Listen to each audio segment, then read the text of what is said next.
नमस्कार, India news Haryana पर आपका स्वागत है। मैं हूं आपके साथ हेमंत कुमार और चलिए रुक करते हैं फटाफट खबरों का। कोरोना वायरस के बढ़ते मामलों के बीच प्रधानमंत्री नरेंद्र मोदी ने मन की बात की। मन की बात पर यह 23वां एपिसोड था और मन की बात का कुल 76वां संस्करण है।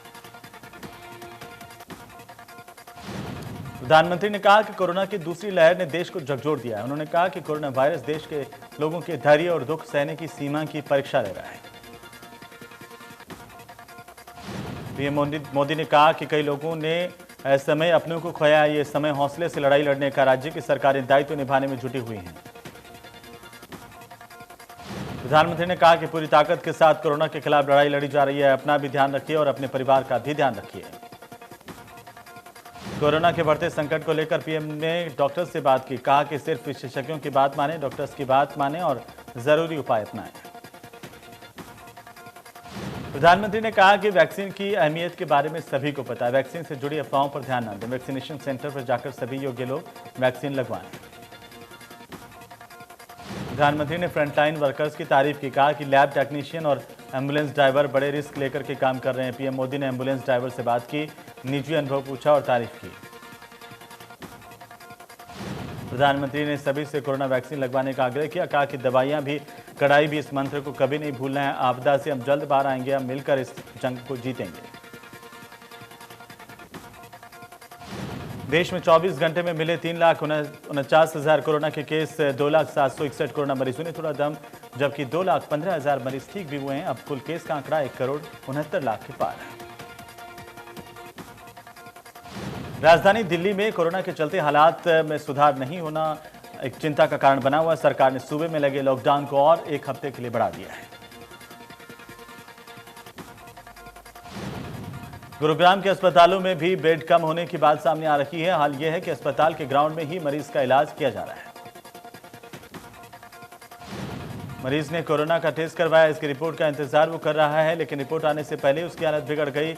वे सेक्टर 10 के नागरिक अस्पताल पहुंचा, जहां पर बेड नहीं होने के चलते उसे भर्ती नहीं किया गया। कोरोना संदिग्ध मरीज को डॉक्टर ने अस्पताल के ग्राउंड में इंजेक्शन लगाकर रेफर कर दिया। ऑक्सीजन बेड उपलब्ध न होने पर मरीज को रोहतक रेफर किया गया। कोरोना के लगातार बढ़ते मामलों के साथ ऑक्सीजन सिलेंडर की लगातार मांग बढ़ती जा रही है। कुछ लोग ऑक्सीजन सिलेंडर्स को गलत तरीके से बेचकर मोटा मुनाफा कमाने में लगे हैं। ऑक्सीजन सिलेंडर्स की कालाबाजारी का मामला गन्नौर के बड़ी औद्योगिक क्षेत्र से सामने आया, जहां पर पुलिस और स्वास्थ्य विभाग की टीम ने ऑक्सीजन गैस सिलेंडर्स के होलसेल कारोबारी के प्रबंधक को ऑक्सीजन सिलेंडर्स के निर्धारित दामों से ज्यादा रुपए वसूलते हुए रंगे हाथों पकड़ा। फैक्ट्री में ऑक्सीजन गैस सिलेंडर को रिफिल किया जाता है। कोरोना मरीज के परिजनों ने जब फैक्ट्री प्रबंधक से सिलेंडर मांगा तो उसे 30,000 रुपए की डिमांड की गई और सिलेंडर लौटाने पर भी रुपए वापस लौटाने से इनकार कर दिया। शाम को 6 बजे दुकानें बंद करने के सरकारी आदेशों को अमल में लाने के लिए सिरसा पुलिस ने सड़कों पर मोर्चा संभाल लिया है। बाकायदा पुलिस के जवान बाजारों में स्पीकर के जरिए मुनादी कर रहे हैं। शाम 6 बजे के बाद कुछ दुकानें खुली मिली, जिन्हें पुलिस ने बंद करवाया। लोगों को जागरूक किया। पुलिस ने बेवजह सड़कों पर घूमने वाले लोगों को रोक करके पूछताछ भी की।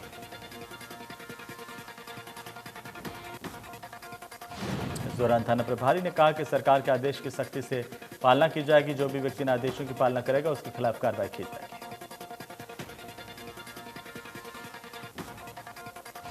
इंजीनियरिंग कार्य के ठेकेदारों की सुविधा के लिए मुख्यमंत्री मनोहर लाल ने सभी इंजीनियरिंग कार्यों के लिए राज्य स्तरीय आईटी समाधान के साथ Haryana engineering works portal launch करने की स्वीकृति दी। हरियाणा इंजीनियरिंग वर्क्स पोर्टल ठेकेदारों की पंजीकरण प्रक्रिया, विस्तृत निविदा सूचना, ई टेंडरिंग, पारदर्शी आईटी आधारित तकनीकी मूल्यांकन समेत सभी इंजीनियरिंग कार्यों को सक्षम करेगा। मुख्यमंत्री मनोहर लाल ने इंजीनियरिंग कार्य विभागों की बैठक के दौरान ये जानकारी दी।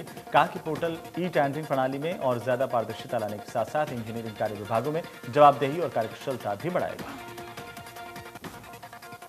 बैठक में अधिकारियों ने मुख्यमंत्री को बताया कि HEW पोर्टल एक सामान्य मंच पर ठेकेदारों के पंजीकरण को सक्षम करेगा, जो कि गुणवत्ता, लागत और समय को लेकर ठेकेदारों के प्रदर्शन को ट्रैक करेगा। गुरुग्राम के कोरोना के हालात को लेकर के विधायक सुधीर सिंगला ने स्वास्थ्य मंत्री अनिल विज से मुलाकात की। अंबाला विज के आवास पर दोनों नेताओं की मुलाकात हुई है। सिंगला ने विज से स्वास्थ्य सेवाएं बेहतर करने की अपील की है। सीएम फ्लाइंग की टीम ने रेवाड़ी में एक मोबाइल गोदाम पर छापेमारी कर रेमडेसिविर इंजेक्शन जब्त किया है। सीएम फ्लाइंग ने इस दौरान 2 लोगों को गिरफ्तार भी किया है। गिरफ्तार किए गए शख्स में से एक रेमडेसिविर बेच रहा था, दूसरा शख्स निजी अस्पताल का कर्मचारी बताया जा रहा है, जिसे बेचने के लिए इंजेक्शन मुहैया करवाए थे। सीएम फ्लाइंग के मुताबिक ये लोग रेमडेसिविर इंजेक्शन को 23,000 रुपये में बेच रहे थे, जबकि इसकी कीमत 2,450 रुपये है।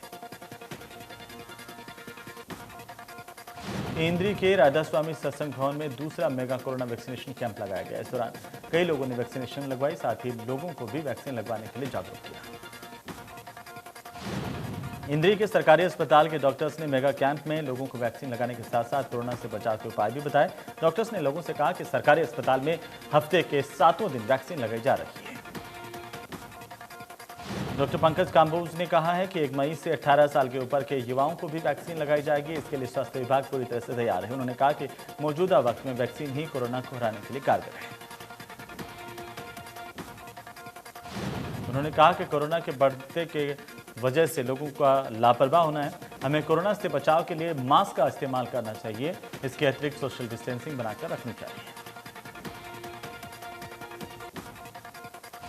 सिरसा में टूर एंड ट्रेवल सवारियों से एक्स्ट्रा चार्जेस लेकर उन्हें बाहर भेजा जा रहा है।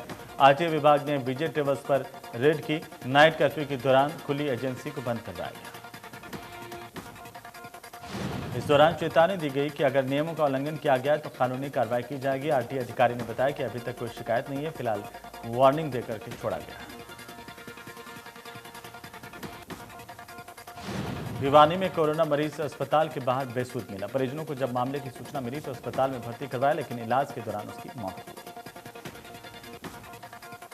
मृतक के भाई उम्मेद ने इसकी मौत के लिए डॉक्टर्स की लापरवाही को जिम्मेदार बताया। साथ ही सूबे के स्वास्थ्य मंत्री अनिल विज से सख्त कार्रवाई करने की मांग कर इंसाफ की गुहार लगाई। आइसोलेशन वार्ड से मरीज के गायब होने को लेकर सीएमओ डॉक्टर कृष्ण कुमार ने जांच कमेटी बिठाई है और जांच के बाद कार्रवाई का भरोसा दिया। जिले में विवाह समेत सामाजिक कार्यक्रमों के लिए अनुमति अनिवार्य कर दी गई है। एसडीएम सिरसा को अनुमति देने के लिए अधिकृत किया गया है। विवाह, राजनीतिक कार्यक्रम और सामाजिक कार्यक्रमों के लिए सभी को लघु सचिवालय स्थित एसडीएम कार्यालय से अनुमति लेनी होगी। इंडोर कार्यक्रमों में 50 लोग और आउटडोर कार्यक्रमों में 100 लोग शामिल हो सकते हैं। पिहोवा में कोरोना महामारी को लेकर प्रशासन और पुलिस ने शिकंजा कसना शुरू कर दिया। प्रशासन ने सार्वजनिक जगहों पर बिना मास्क घूम रहे लोगों के चालान काटे, साथ ही लोगों को हिदायत दी।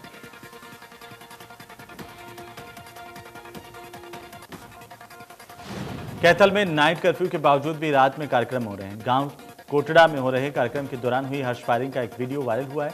इसमें गाइडलाइन की धज्जियां उड़ती हुई नजर आ रही हैं। फरीदाबाद में शाम को बाजार बंद होने की वजह से लोग अब सुबह के वक्त बाजारों में खरीदारी के लिए निकलते हुए नजर आ रहे हैं। दुकानदारों का कहना है कि शाम के वक्त मार्केट बंद करने का फैसला ठीक नहीं है। या तो सरकार फिर से लॉकडाउन लगा दें या फिर पहले की तरह ऑड इवन की तरह शाम के वक्त मार्केट खोलने की अनुमति दें। सुबह मार्केट खोलने पर दुकानदारों का कहना है कि मार्केट में भीड़ कम नहीं हो रही, पर दुकानदार अपनी तरफ से पूरी सेफ्टी रख रहे हैं। दुकानों पर आने वाले कस्टमरों से नियमों का पालन करवाया जा रहा है। हिसार में शनिवार को कोरोना के रिकॉर्ड नए केसेस सामने आए। जिले में 857 नए कोरोना के केस मिले, वहीं 6 मरीजों की मौत हुई है। जिले में 4,935 केस एक्टिव हैं। सिरसा जिले में कोरोना से एक दिन में 5 मरीजों की मौत हुई है। 24 घंटे में 348 नए कोरोना के मरीज मिले। जिले में 1,767 एक्टिव कोरोना केस, 139 कुल मरीजों की मौत हुई है। 24 घंटे में 140 मरीज रिकवर भी हुए हैं। सोनीपत में एक निजी अस्पताल में हरियाणा हॉस्पिटल में ऑक्सीजन और कोरोना मरीज की जांच के लिए पहुंची डिप्टी सीएमओ से आईसीयू के बाहर खड़े 2 गार्डों ने बदसलूकी की। उन्हें आईसीयू में नहीं जाने दिया गया। डिप्टी सीएमओ आदर्श शर्मा के साथ डॉक्टर गीता दहिया भी थी। दोनों की टीम बिना जांच के बैरंग यहां से लौट आई। अस्पताल में भर्ती मरीजों के परिजनों ने भी अस्पताल पर लापरवाही के आरोप लगाए हैं।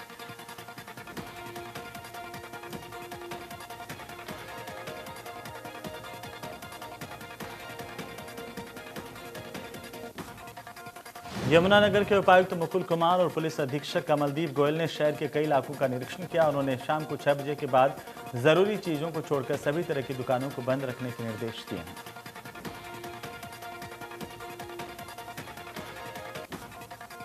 फरीदाबाद जिले में कोरोना मरीजों की संख्या में बेतहाशा बढ़ोतरी देखने को मिली। 1530 नए कोरोना के मरीज मिले। 934 मरीज रिकवर हुए हैं। 10 मरीजों की मौत हुई है। गुरुग्राम में 3136 नए कोरोना के केस सामने आए। जिले में कोरोना से 8 लोगों की मौत हुई है। बताया जा रहा है कि 842 मरीज रिकवर हुए हैं। सोनीपत में शराब के ठेकों पर कोरोना नियमों की धज्जियां उड़ाने का मामला सामने आया। सुबह चौक पर शराब का ठेका 6 बजे के बाद भी खुला मिला। प्रदेश में 6 बजे के बाद सभी दुकानें बंद करने के आदेश हैं।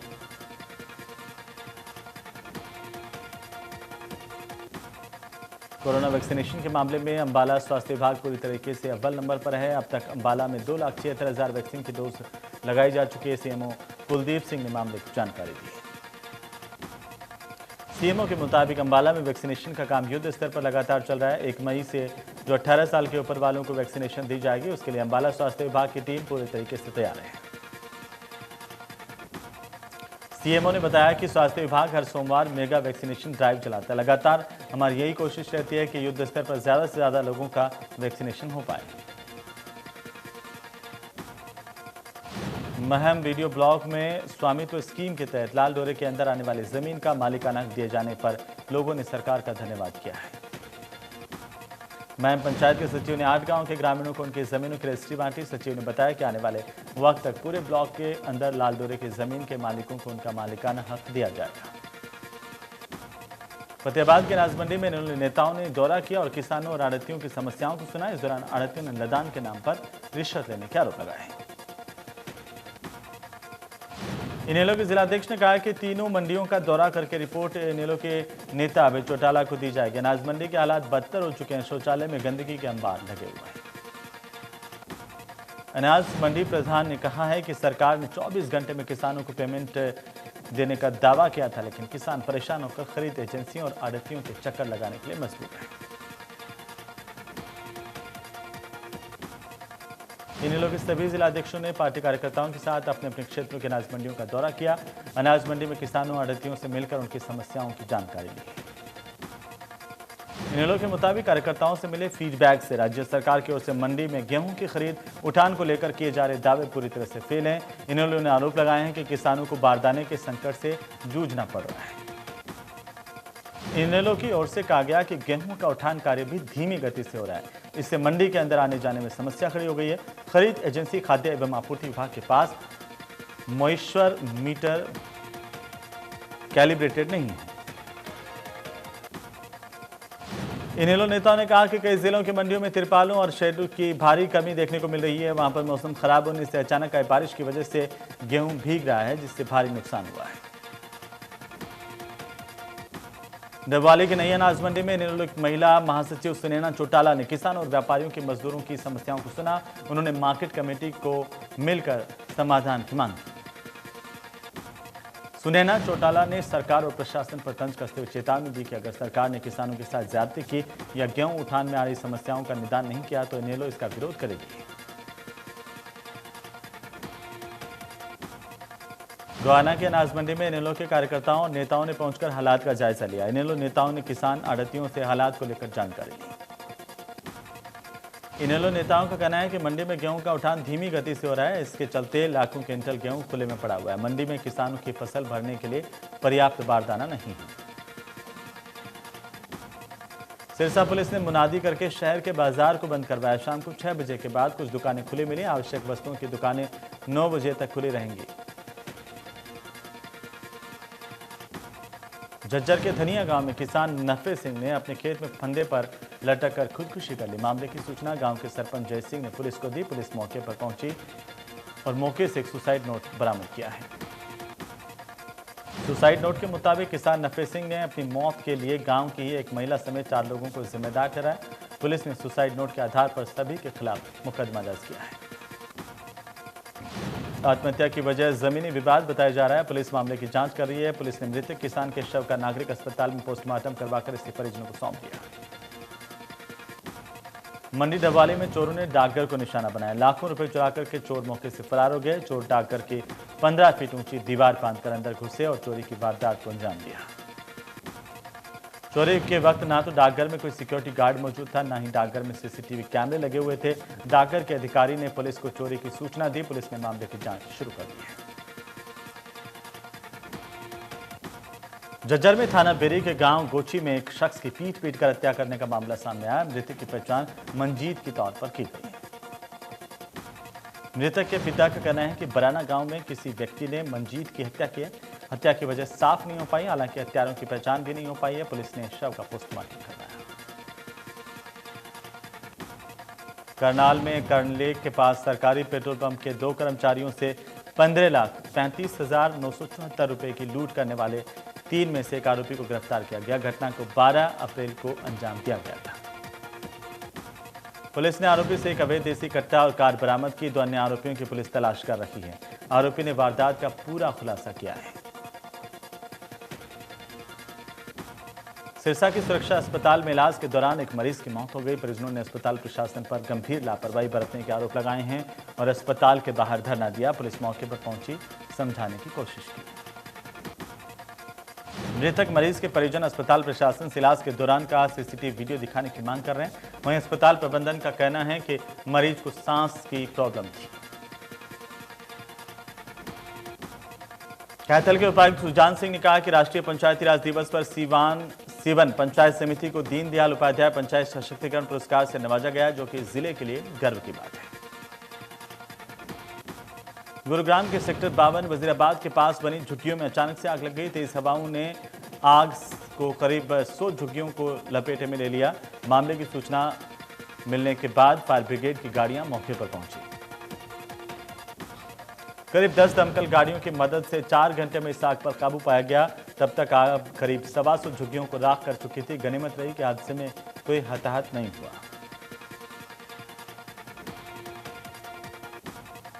भिवानी जिले के गांव लोहारी जाटू में किसान राकेश ने फसल उगाने के लिए ओमवीर नाम के एक शख्स से खेत ठेके पर लिया, लेकिन पानी की कमी होने के चलते फसल खराब हो गई, जिससे वो जमीन के पैसे नहीं चुका सका।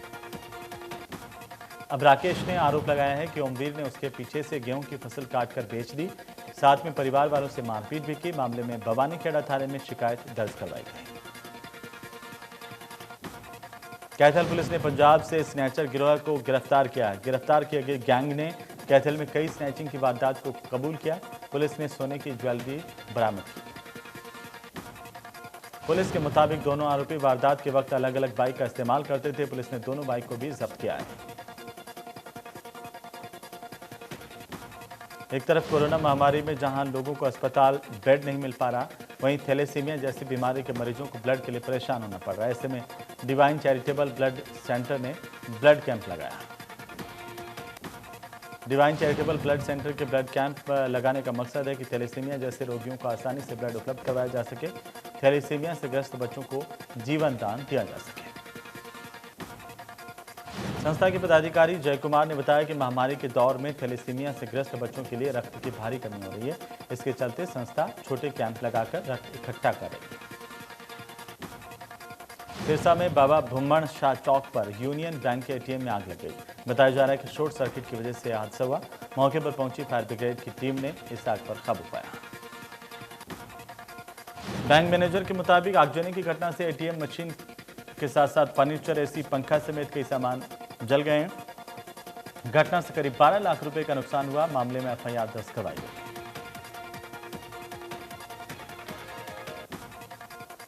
कुरुक्षेत्र के बाबेन खंड के गांव बीड़ मंगोली में गैस सिलेंडर लीक होने से एक मकान में आग लगी। आग इतनी भयंकर थी कि थोड़ी देर में घर में रखा सामान जलकर राख हो गया। हादसे की जानकारी देते हुए सुखबीर सिंह ने बताया कि खाना बनाने के लिए सिलेंडर को ऑन किया तो आग लग गई। गांव वालों की मदद से आग पर काबू पाया गया। रादौर के गांव बरसान की रहने वाली रूपा काम्बोज की टैक्सेशन इंस्पेक्टर के पद पर नियुक्ति हुई है। रूपा के पिता पेशे से किसान हैं। बेटी की कामयाबी से परिवार में खुशी का माहौल है। रूपा के मुताबिक समाज में बेटियों को कम आंका जाता है, लेकिन लड़कियां भी वही मुकाम पा सकती है जो कि लड़के। बस शर्त यह है कि लक्ष्य को हासिल करने का दृढ़ संकल्प होना चाहिए। रूपा ने कहा कि कामयाबी से काफी गर्व महसूस हो रहा है, परिवार का पूरा साथ है। रूपा के पिता प्रेमपाल का कहना है कि बेटों और बेटियों में कोई अंतर नहीं करना चाहिए।